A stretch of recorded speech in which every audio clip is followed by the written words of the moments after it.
we all rode on the water. The best training is in the boat. We would row roughly 2,500 miles every year. And so in the 4 years that I rowed at the university, I rowed about 10,000 miles. It takes a while to get your hands in shape. It takes a while to build up your aerobic ability to be able to keep functioning. Now, there's no quarterback, huddling. Once you start the race, you're committed. No breaks, no nothing. 2,000 meters is 1.25 miles. A 2,000 meter race is roughly rowed at 38 to 40 strokes a minute, and it's roughly 6 minutes. So that's 240 strokes in 6 minutes. Think of it this way. Drop yourself down on the floor and start doing push-ups at 40 times a minute for 6 minutes. That would be what rowing would be like. There's no stopping. It's 240 strokes in 6 minutes, or 240 push-ups in 6 minutes. You have to understand, and George Pocock said it the most succinct way that I know, is that you got to want to row. In other words, you have to want to row. Nobody's going to make you row.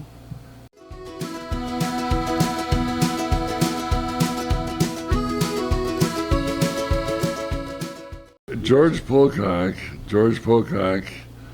had a summer place in Edmonds, a little place called Maple Manor, and down toward the second house from the end of the road was his cabin that he had as vacation place, and it was called Wailes.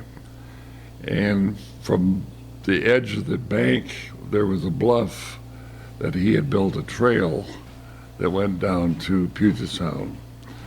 And so my brother, Rusty, and I would help George work on his trail, packing logs up from the beach, reinforcing this, reinforcing that.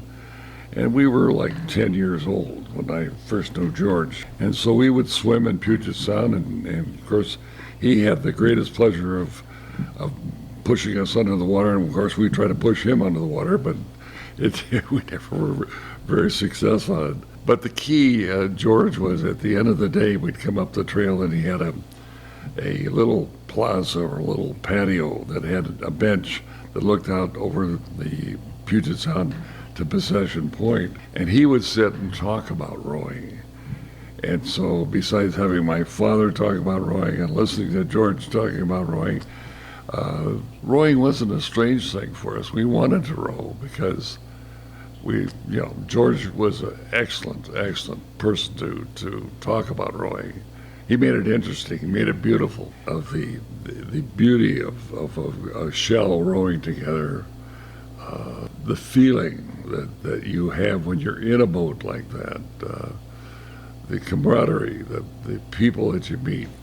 It was really a life lesson that George was giving.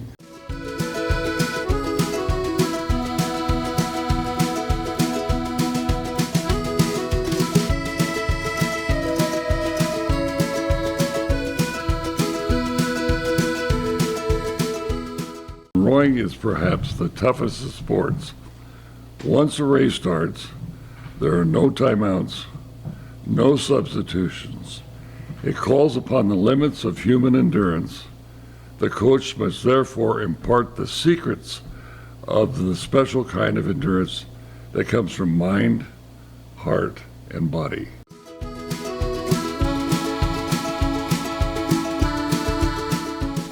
When you get rowing, and you're rowing well, and the boat's moving, the boat gets up on like a plane, and you can hear the bubbles bubbling underneath the boat. It's the greatest feeling in the world.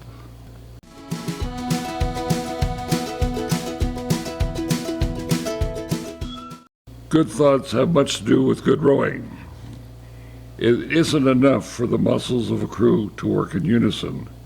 Their hearts and minds also must be as one. And that's what George would talk about above the, sitting there looking out of Puget Sound. That's what he would be talking about.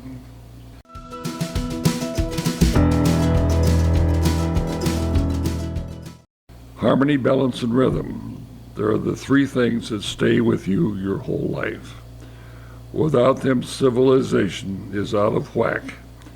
And that's why an oarsman, when he goes out in life, he can fight it, he can handle life. That's what he gets from rowing.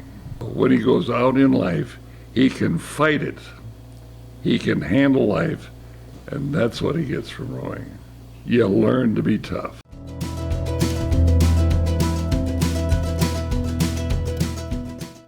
Where is the spiritual value of rowing? The losing of self entirely to the cooperative effort of the crew as a whole. Good rowing. It isn't enough for the muscles of a crew to work in unison. Their hearts and minds also must be as one.